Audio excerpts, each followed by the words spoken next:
കളിക്കാനല്ലേ സമയം, പഠിക്കാനൊട്ട് സമയമില്ല അവർക്കൊന്നും. നീലമ്മേ, എന്ത് കല്യേ? കല്യോന് സ്കൂൾക്ക് പോണം. അയ്യോടാ, അതിനല്ലേ ഞാൻ പറഞ്ഞത് നല്ലോണം ഭക്ഷണം കഴിക്കണമെന്ന്. കല്ല് കഴിച്ചു. കുറച്ച് കഴിച്ചാ പോരാ, ഇത് ഫുള്ളും കഴിക്കണം. എന്നാലേ വലിയ കുട്ടിയാവുള്ളൂ. എന്നാലല്ലേ അവരുടെ പോലെ സ്കൂളിലൊക്കെ പോകാൻ പറ്റുക. പിന്നെ പഠിച്ചിട്ട് എന്റെ മോൾക്ക് ആരാവേണ്ടത്? പോലീസ്. അത് ശരി, ഇപ്പൊ തന്നെ നീ എല്ലാം തീരുമാനിച്ചോ? കല്ല് സ്കൂൾക്ക് പോകും. അതിനല്ലേ കല്ലുമോളെ ഞാൻ പറഞ്ഞത്, ഇത് കഴിക്ക് എന്നിട്ട് പൊയ്ക്കോ നീ. ശിവ, എന്നമ്മ, എന്ത് പറ്റി? ഇന്ന് എല്ലാവരും ഇങ്ങനെ നിൽക്കുന്നേ? ഏയ് ഒന്നുമില്ലമ്മ. അല്ല, മൂന്നാളുടെ മുഖത്ത് എന്തോ വിഷമമുണ്ടല്ലോ. ഏയ് എന്ത് വിഷമം? വിഷമമൊന്നുമില്ലല്ലോ പാറു. എന്നിട്ട് വിഷമമുണ്ടെന്ന് അമ്മയോട് ആരാ പറഞ്ഞതിപ്പോ? ഞങ്ങൾ പറഞ്ഞോ? ഓ, ഈ വീട്ടിലൊന്നും വിഷമിക്കാൻ സ്വാതന്ത്ര്യമില്ലേ? അതമ്മ, എനിക്കെന്നാന്നറിയോ, എക്സാമിന് തീരെ പഠിച്ചിട്ടില്ല, അതിന്റെ ടെൻഷൻ ഉണ്ട്. ആ, നിനക്കൊക്കെ എവിടെ മലമറിക്കുന്ന ജോലിയല്ലേ പഠിക്കാതിരിക്കാൻ. ശിവകുഞ്ഞമ്മേ, ഞാൻ നാളെ പഠിച്ചോളാം അമ്മ. പഠിച്ചാ മതി. എന്ത് കല്ലോ? കല്ലോന് സ്കൂൾക്ക് വരണം. കല്ല് കുറച്ചും കൂടി വലിയ കുട്ടിയായിട്ട് സ്കൂളിലേക്ക് പോകാലോ. അപ്പൊ വേണമെങ്കിൽ അമ്മ സ്കൂൾക്ക് അവള് വരുന്നില്ല എന്ന് പറഞ്ഞ കച്ചിരിക്കും. എന്താടി പാറു, നീ എന്നെ ഇങ്ങനെ നോക്കി നിൽക്കുന്നേ? നിനക്ക് എന്നോട് എന്തെങ്കിലും പറയാനുണ്ടോ? അതല്ലമ്മ, ഒരു സംശയം ചോദിച്ചോട്ടെ? വെറും സംശയം മാത്രമാണ് കേട്ടോ, അല്ലാതെ കാര്യം കേട്ടെന്നല്ല, വെറുതെ ചോദിക്കണതാ. അയ്യോ, ഈ പെണ്ണ് നശിപ്പിച്ച്, എല്ലാം നശിപ്പിച്ച്. അതെ, വെറും സംശയമാണ്, അല്ലാതെ ഞങ്ങൾക്ക് ഒരു പേടി നേടല. വെറുതെ സംശയത്തിന്റെ പേരിൽ ചോദിച്ചാണ്. എന്താണാവോ രണ്ട് മഹാന്മാരുടെയും സംശയം? പറഞ്ഞോളൂ. അത് പിന്നെ അമ്മ തെറ്റിദ്ധരിക്കൊന്നും വേണ്ട കേട്ടോ. അയ്യോ, ഈ പെണ്ണിത് എന്ത് ഭാവിച്ചോ? പറടി പെണ്ണെ, നിനക്ക് എന്താ ഇത്ര വലിയ സംശയം? ഞാൻ തീർത്തു തരാലോ, എനിക്കറിയുന്നതാണെങ്കിൽ. ഇതൊക്കെ ചിലപ്പോ അമ്മക്ക് അറിയുന്ന കാര്യങ്ങളായിരിക്കും. അമ്മ തെറ്റിദ്ധരിക്കോ? ആദ്യം അത് പറ. അത് ശരി, എന്തിനാ ഇങ്ങനെയൊക്കെ കിടന്ന് ഉരുളുന്ന രണ്ടുപേരും? എന്താ സംഭവം? അത് പറു, ഞാൻ സംശയം തീർത്തുതരാം, എന്നോട് ചോദിച്ചോടി. അമ്മ, അവള് വെറുതെ ഓരോരോ സംശയം ചോദിക്കണതാ. അമ്മ അതിനൊന്നും മറുപടി പറയാൻ നിൽക്കണ്ട. അമ്മ കല്ലിന് ഫുഡ് കൊടുക്ക്, അവൾക്ക് വിശക്കും. അമ്മ, എന്നോട് ചോദിക്കാൻ പറ്റിയ സംശയമാണെങ്കിൽ എന്നോട് തന്നെ ചോദിക്കണ്ടേ ശിവ? നിന്നോട് ചോദിച്ചിട്ട് എന്താ കാര്യം? ശിവക്ക് പേടിക്കണ്ട, ഇതൊക്കെ എങ്ങനെ കൈകാര്യം ചെയ്യണമെന്ന് എനിക്കറിയാം. അല്ലേ, എന്തപ്പത് കഥ? എന്തോ ഒരു സംഭവം ഉണ്ട്. എന്താടി അത്? പറ പാറു. അയ്യോ, ഈ പെണ്ണ് ആകെ പെട്ടല്ലോ. രണ്ടെണ്ണം കൂടി അമ്മോട് ഇപ്പൊ പറഞ്ഞു കൊടുക്കും. പിന്നെ എന്റെ ഗതി പറയേണ്ട വരില്ല. ഞാൻ വലിയ കുട്ടിയല്ലേ, എന്നിട്ട് അവരുടെ കൂടെ കൂടിയത് പറഞ്ഞിട്ട് എനിക്കായിരിക്കും കല്ല് മൊത്തം കിട്ടുന്നത്. രണ്ടെണ്ണത്തിനെ വിശ്വസിച്ച് പോയതാ എന്റെ തെറ്റ്. അത് പിന്നല്ല അമ്മ, കുട്ടികൾ തെറ്റ് ചെയ്താലേ പോലീസ് വന്നിട്ടേ സ്കൂളിൽ വന്നിട്ട് കൊണ്ടുപോവോ? അതിനകത്ത് എന്ത് തെറ്റാണാവോ നീ ചെയ്തത്? അയ്യോ, ഈ പെണ്ണ്. തെറ്റോ? ഞാനോ? ഒന്നും ചെയ്തില്ല. അല്ല സുൽഫിക്കറെ, ഞാനൊന്നും ചെയ്തിട്ടില്ലല്ലോ. സുൽഫിക്കർ ഒന്നും ചെയ്തിട്ടില്ല, സിവിച്ച ഒന്നും ചെയ്തിട്ടില്ല, കല്ല് ഒന്നും ചെയ്തിട്ടില്ല.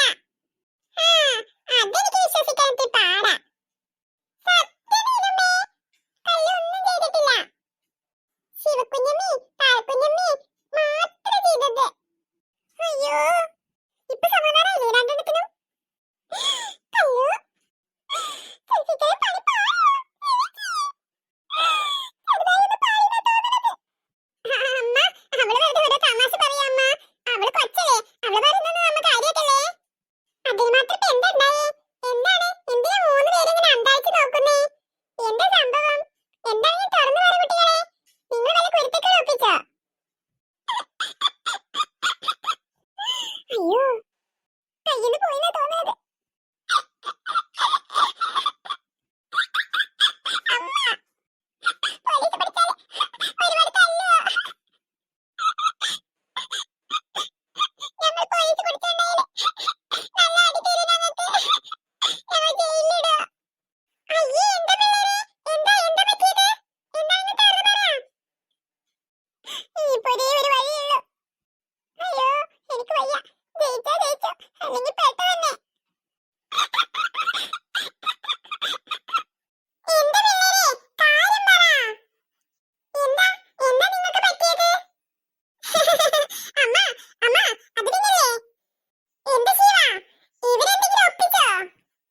എടി പെണ്ണെ ശിവ, നിനക്ക് എന്തെങ്കിലും അറിയെങ്കിൽ ഒന്ന് പറ പെണ്ണെ. അത് പിന്നില്ലേ അമ്മ, പാറക്കുട്ടിയില്ലേ, അവളില്ലേ, അവൾ സ്വപ്നം കണ്ടതാ. എന്ത്? പോലീസിനെയോ? അതെ അമ്മ, അല്ലേ അല്ലേ പാറു, അല്ലേ സുചിത്ര, അതല്ലേ കാര്യം? പാറു പറ, അതല്ലേ കാര്യം? എന്തോ എനിക്ക് അങ്ങോട്ട് വിശ്വാസം വരുന്നില്ല. എടി പാറു, നിന്നോടാണ് ചോദിച്ചത് എന്താ കാര്യന്ന്. അതെ അമ്മ, ഞാനേ ഇന്നലെ സ്വപ്നം കണ്ടു. അപ്പൊ സുൽഫിക്കറോ, അവനെന്തിനാ കരഞ്ഞേ? അതെ, ഞാൻ സ്വപ്നം കണ്ടു. ഇതെന്ത് മറിമായം, രണ്ടുപേരും ഒരു സ്വപ്നം കണ്ടോ? ഞങ്ങൾ രണ്ടുപേരും ഒരു സ്വപ്നം കണ്ടു അമ്മ.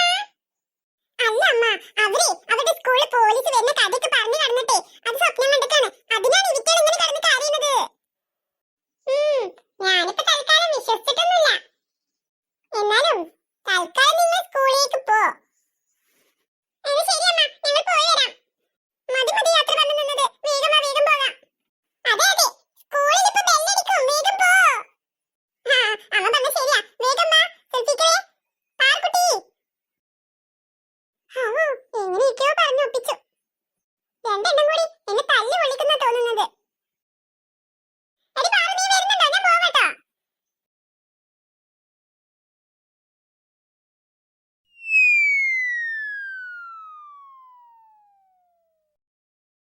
എന്താ മക്കളെ, എന്തിനിങ്ങനെ കരയണേ? അത് പിന്നില്ലേ മുത്തശ്ശ, എന്റെ ചെറിയമ്മ ബോധം കെട്ട് വീണു. വിളിച്ചിട്ടൊന്നും മിണ്ടണില്ല. അവളുടെ സങ്കടം കണ്ടോ? അവള് കാരണല്ലേ ഇതൊക്കെ സംഭവിച്ചത്. മണിമോളെ കൊണ്ടൊന്ന് ചീത്ത പറയിപ്പിച്ചാലോ അവൾക്ക്. അയ്യോ, അത് പിന്നെ മോള് കരയണ്ട കേട്ടോ. ചിലപ്പോഴേ നിന്റെ ചെറിയമ്മക്കേ ഷുഗറോ പ്രഷറോ എന്തെങ്കിലുമൊക്കെ കുറഞ്ഞതാവും. പേടിക്കാനൊന്നും ഉണ്ടാവില്ല. മോള് സങ്കടപ്പെടാതിരിക്ക്. എന്തായാലും ഹോസ്പിറ്റലിൽ എത്തിയില്ലേ, പിന്നെ ദൈവത്തോട് പ്രാർത്ഥിക്കുക. കുഴപ്പമൊന്നും ഉണ്ടാവില്ല നിന്റെ ചെറിയമ്മക്ക്. എടി മണിമോളെ, ആ മുത്തതാ കരഞ്ഞിട്ട് എല്ലാവരോടും പറഞ്ഞു കൊടുക്കണോ നിന്റെ മമ്മി ബോധം കെട്ട് വീണെന്ന്. അവൾക്ക് പോയിട്ട് കണക്കിൽ പറഞ്ഞു കൊടുക്കണേ. എനിക്ക് വയ്യ, എന്റെ മമ്മി അങ്ങനെ കിടക്കുമ്പോ എനിക്ക് അവള് ചീത്ത പറയാനൊന്നും വയ്യതുണ്ടോ. എടി മണിമോളെ, നീ തളരരുത്. വേണ്ട, അവള് ചീത്ത പറഞ്ഞാലേ അവളുടെ അമ്മ ഇനി രാത്രിക്ക് വരും നമ്മളെ പേടിപ്പിക്കാന്. എടി മണിമോളെ, എന്റെ ബലമായ സംശയം നമുക്കത് വെറുതെ തോന്നിയതാണെന്നാ. ഇന്നത്തെ കാലത്ത് പ്രേതമില്ല, ഒരു മണ്ണാങ്കട്ടയില്ല. നീ അതൊന്നും വിശ്വസിക്കണ്ട. നമ്മുടെ കണ്ണിന്റെ മുന്നിൽ കണ്ടതല്ലേടി. എന്റെ മമ്മിയുടെ ബോധം പോയത് പോലും അതുകൊണ്ടാവും. എടി പെണ്ണെ, നമ്മൾ അങ്ങനെ പേടിച്ച് നമുക്ക് അങ്ങനെയൊക്കെ തോന്നും. അത് നമ്മൾ പേടിച്ചിട്ട് തോന്നിയതാവും. ഒരു മണ്ണാങ്കട്ടയില്ല, പ്രേതാത്രേ പ്രേതം. അങ്ങനെയൊന്നും ഇല്ലെന്ന്. നീയൊക്കെ ഏത് കാലത്താ ജീവിക്കുന്നേ? സത്യാണെന്നുണ്ടോ നമുക്ക് വെറുതെ തോന്നിയതാകോ? ആണടി, നമുക്ക് തോന്നിയത് തന്നെ. അല്ലെങ്കിൽ നമുക്ക് സ്കൂളിൽ പോകുമ്പോൾ ടീച്ചറോട് ചോദിച്ചു നോക്കാം. ഇപ്പൊ പ്രേതവും ഇല്ല, ഒന്നുമില്ലടി. അതൊക്കെ വെറുതെ കെട്ടുകഥകളാണെന്ന്. അതൊക്കെ ഈ കഥയിലൊക്കെ വായിക്കാൻ കൊള്ളാം, അല്ലാതെ ഇവിടെ ആരും പ്രേതത്തെ ഒന്നും കണ്ടിട്ടില്ല. നീ അവിടെ പോയി രണ്ട് ചീത്തയെങ്കിലും പറയേ, നിനക്കൊരു സമാധാനം കിട്ടട്ടെ. വെറുതെ ഇങ്ങനെ കരഞ്ഞുകൊണ്ട് നിൽക്കല്ലേ. കെട്ടിക്കൂടെ അവൾക്ക് വയറ് നിറച്ച്.